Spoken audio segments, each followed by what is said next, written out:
Komunitas Masyarakat Anti Korupsi Tolak Pindah Ibu Kota menyampaikan hal-hal sebagai berikut. 1. Bahwa proyek pindah ibu kota negara syarat kepentingan oligarki, nirmanfaat, tidak ada manfaat, dan akan menimbulkan masalah bagi negara. Proyek ini berdasarkan kajian sejumlah lembaga swadaya masyarakat dan aktivis lingkungan mengandung berbagai masalah, yaitu antara lain pertama, pemindahan ibu kota negara akan sangat membebani APBN dalam jangka panjang sehingga akan dirugikan adalah rakyat Indonesia. Kedua, pemindahan IKN akan semakin merusak ekologi Kalimantan Timur yang saat ini sudah sangat parah akibat kegiatan penambangan, perkebunan, dan industri kayu. Ketiga, pemindahan IKN merupakan proyek yang syarat dengan kepentingan para pemilik modal atau para cukong kapitalis. Keempat, pelibatan pihak asing dalam pembangunan IKN akan merugikan Indonesia, bukan hanya dari aspek ekonomi, namun juga akan menghilangkan kedaulatan negara. Kedua, bahwa karena proyek IKN syarat kepentingan oligarki, patut diduga akan banyak intervensi oligarki dalam keseluruhan proses persiapan hingga pelaksanaannya. Dugaan terjadinya suap untuk mempengaruhi kebijakan penguasa wajib diantisipasi sejak dini. Karena itu, kami meminta kepada KPK RI mengawasi.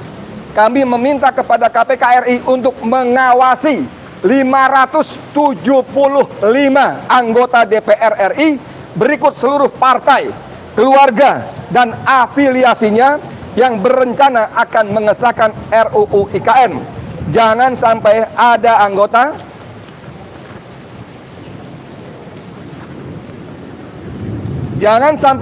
anggota DPR, partai, keluarga, dan seluruh afiliasinya menerima suap untuk menggolkan RUU IKN menjadi undang-undang yang akan menjadi payung proyek IKN ini.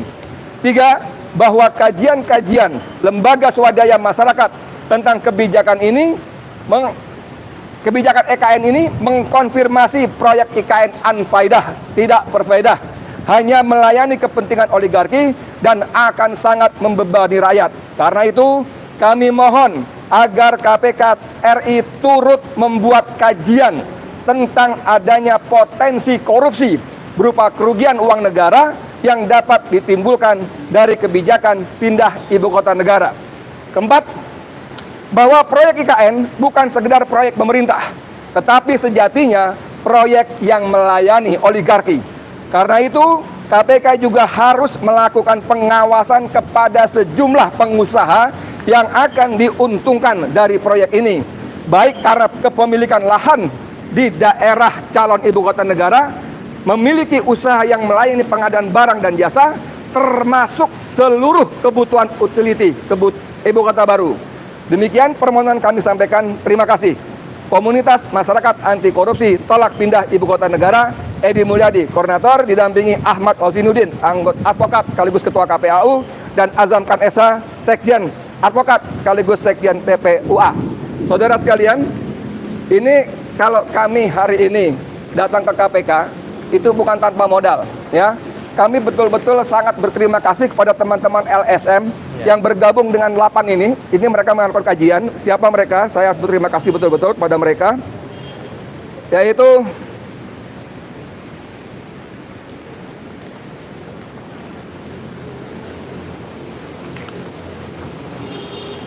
mereka adalah Forest Watch Indonesia, Jatam Kaltim, Jatam itu jaringan advokasi tambang, ya. Pokja 30, Pokja Pesisir dan Relawan dan Nelayan, Tren Asia, Walhi, Wahana Lingkungan Hidup Indonesia, dan Wahli Kaltim.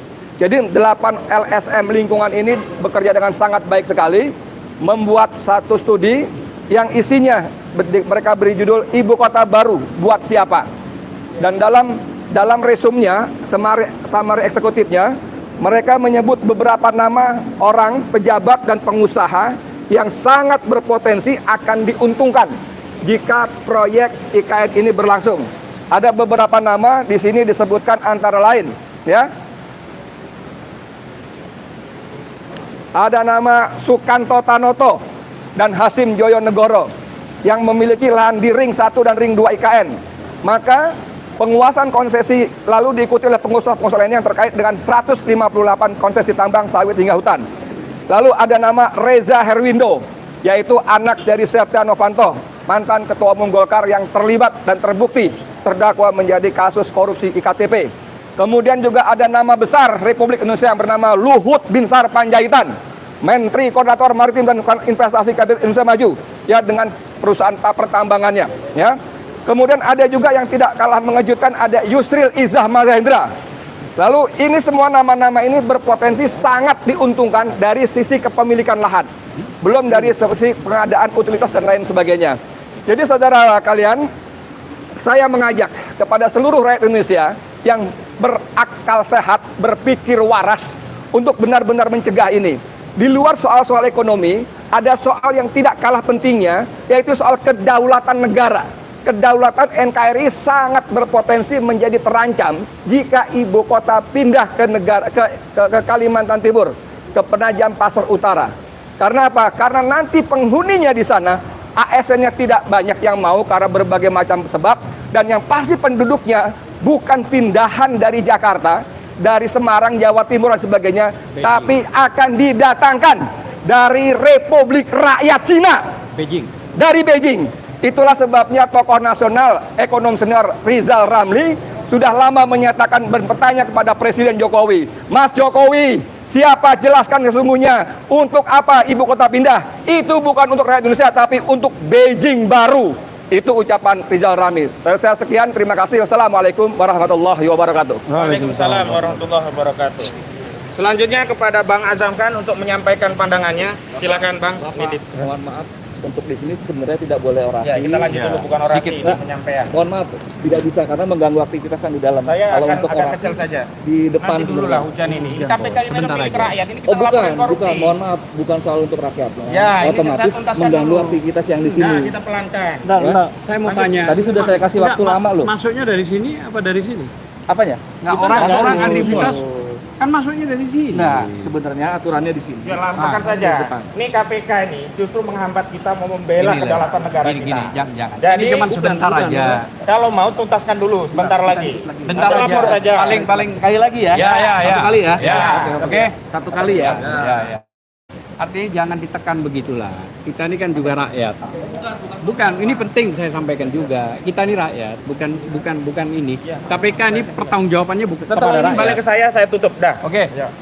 Jadi apa yang dijelaskan tadi oleh Bang Edi itu sudah cukup konkret, ya, sudah luar biasa. Makanya sebenarnya ada 3 pemberantasan korupsi ini bisa dilakukan. Ada Polri, ada Kejaksaan Agung. Namun saya meragukan karena mereka semua itu ada di ketiak rezim.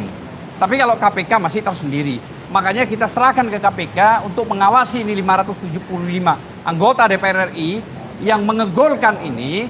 Begitupun juga kalau perlu Presiden Jokowi dan para menterinya juga harus diperiksa. Konteksnya apa? Konteksnya karena 500 triliun itu saya kira mungkin akan bertambah nanti. Nah, ini saya kira kepentingan pemindahan ibu kota ini jelas tadi disampaikan bahwa untuk siapa. Saya kira nggak mungkin kalau untuk ASN, apalagi rakyat kita ini ya. Tapi ini ada kepentingan terselubung yang harus jelas disampaikan. Nah, kalau terjadi nanti benar, ini berarti pengkhianatan yang luar biasa terhadap rakyat. Pasti itu sudah. Tidak akan mungkin. Makanya saya yakin dengan kekuasaan Allah, Allah akan menilai itu semua. Kalau benar itu mengkhianati rakyat, benar itu berbuat kepada rakyat yang nggak benar, Allah akan menurunkan dengan kekuasaannya. Saya kira itu dari saya. Terima kasih. Assalamualaikum warahmatullahi wabarakatuh. Baik, penutup dari saya selaku ketua tim advokat di sini. Yang jelas, kalau urusan IKTP yang receh-receh saja, ternyata terbukti ada anggota DPR menerima duit dari proyek IKTP. Apalagi ini proyek ibu kota negara yang nyaris 500 triliun rupiah.